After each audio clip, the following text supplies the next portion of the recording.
Zo verkeert het Van Drogen in Ljouwert meer campers en minder caravans.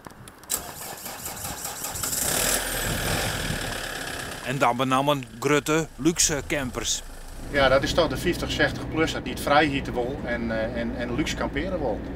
We nemen dat mooi woord ik wel glamping, glamorous camping. Nou, dat zul je dus ik wel waarom in de modellen die het verkocht worden.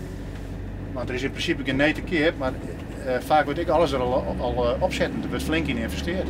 Het varieert van een luifel tot een antenne, grote motoren, motor-airco, het moet er al hier op. Dat kleerwezen. Net alleen senioren, maar ook jongere mensen stappen oor van caravan op camper.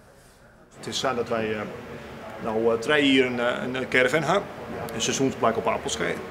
En ja goed, ik bedoel, dit is toch wel even iets anders natuurlijk.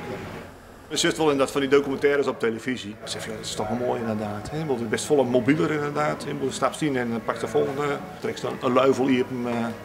Het bed lezen misschien. Bed lezen inderdaad. Stoltjes eronder. Fleske wien hier op hem trekken. Camping-eigenaars liek als Johan Veenstra van Ljouwerter Stadscamping Taniaburg, maar het is ons aangrijpen om faciliteiten voor camperaars te bieden. Ja, nou dat doen we ook. Hoe dan? Nou, door erop in te spelen en meer plaatsen te creëren voor campers. 2 jaar terug zijn we begonnen met dat uit te breiden. We zijn van 4 naar ongeveer 10 plekken gegaan. Is die niet maar het heegseizoen vol? Dan staan we redelijk vol.